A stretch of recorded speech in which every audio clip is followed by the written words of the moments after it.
Хүний эрх гэж юу вэ? Ямар утга агуулдаг вэ? Хүний эрхийн гол санаа нь хувь хүний эрх чөлөөт байдал юм. Хувь хүний эрх чөлөөт байдлыг хангах талаарх санаачилгаа нь хүн төрөлхтөнтэй хамт үүссэн хөгжсөөр ирсэн гэж судлаачид үздэг. Дэлхий дахины түүхэнд тод ул мөрөө үлдээсэн үе үеийн эрдэмтэн мэргэд, гүн ухаантнууд, нийгэм, соёлын зүтгэлтнүүд хүний эрхийн тухай үзэл санааны олон хэлбэр, агуулгыг хүлээн зөвшөөрч хэлэлцэж ирсэн байна. Эдгээр эрдэмтэн мэргэдийн оролцоотойгоор хүний зам ёсны эрх, хүний үнэт зүйл, хүний эрх чөлөөт байдлыг нийтээр дагаж мөрдөж байсан хэм хэмжээний бичмэл их сурвалж, баримт, бичигт бичиж оруулах оролдлого эрт дээр цагаас улбаатай. Хүний эрхийн талаар тусгаж үлдээсэн тэдгээр эртний баримт, бичгийн зарим их сурвалжууд хадгалагдан үлдэж, өнөөгийн бидэнд уламжлагдсан ирсэн байдаг.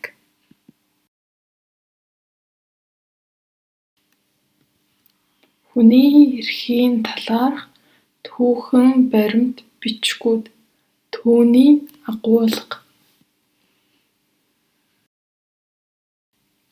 Манай эртний өмнөх 1750-аад он Вавилон улсын Хаммурапи хааны хууль. Хаммурапи хаан нь Вавилон улсын анхны хаан байсан бөгөөд хүн төрөлхтний түүхэнд мэдэгдсэн хамгийн анхны бичмэл хуулийг боловсруулжээ. Үүнд буруутгагч тал нь яллаж буй хүнийхээ гин бурууг нотлох хүртэл тухайн яллагдагч гин буруугүй гэж үзнэ гэсэн санааг агуулсан байдаг.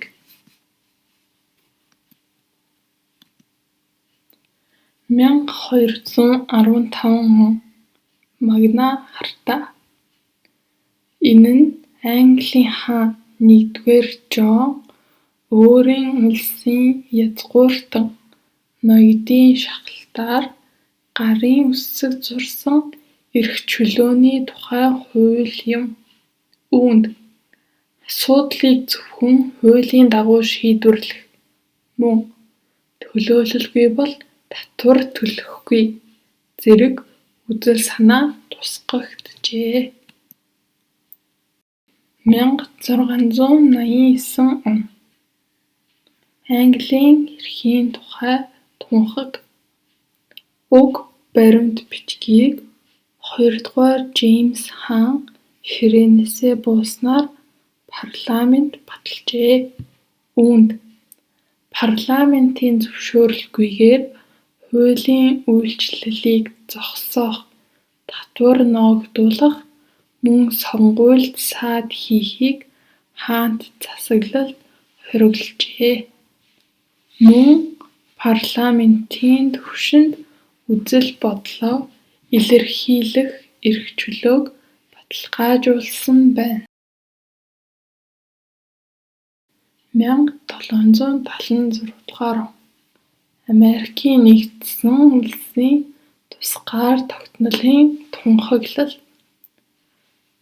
Америкийн хувьсгал эхэлснээр батлагдаж, амьдрах эрх чөлөөтэй байх, ад жаргалынхаа төлөө ирмэлзэн тэмцэх эрхийг зарлан тунхаглажээ. 1789 хүний ба иргэний эрхийн тухай Францын тунхаглал. Франц улс хэмжээгүй эрхт хаант засгаас татгалзаж ардчилсан засаглалтай болох шилжилтийн үндсийг бүрдүүлсэн. Мөн эрх чөлөөтэй, өмчтэй, аюулгүй байх эрх болон эрхээ аливаа дарамт шахалтаас хамгаалуулах жам ёсны эрхийг тодорхойлжээ. Мөн хааны эрх хэмжээг хүн бүрийн хуулийн өмнө эрх тэгш хэмээн зарчмаар хязгаарлажээ. 1863 чөлөөлөлтийн тунхаг буюу 95 дугаар тунхаглал. Энэ нь Америкийн нэгдсэн улсын ерөнхийлөгч Авраам Линкольныг гаргасан ерөнхийлөгчийн тунхаглал ба гүйцэтгэх захирамж байв. Энэ тунхагт боолчууд эрх чөлөөтэй болсныг зарлан Америкийн нэгдсэн улсын гүйцэтгэх засаглал түүний дотор цэрэг, тэнгисийн эрх мэдэл, бүхий этгээдүүд нь эдгээр хүмүүсийн эрх чөлөөг хүлээн зөвшөөрч хадгалах эрхийг нь зөрчгүй байхыг тунхаглажээ. 1893 дугаар он Шинэ Зеландын сонгуулийн тухай хууль. Эмэгтэйчүүдийн сонгуульд санал өгөх эрхийн төлөө хөдөлгөөн нь 25,519 хүн нэгдэж улмаар тус хуулийг парламентаар батлуулсан. Ингэснээр Шинэ Зеланд улс нь дэлхийн эмэгтэйчүүдийн сонгох эрхийг хүлээн зөвшөөрсөн анхны улс болжээ. Үр дүнд нь 2 сар хүрэхгүй хугацааны дараа явагдсан сонгуульд 109,461 эмэгтэй санал өгөхөөр бүртгүүлж байжээ. Дээр дурдсан баримт бичгүүд нь орчин үеийн хүний эрхийн тогтолцоо бүрдэн бий болоход маш их нөлөө үзүүлсэн байдаг.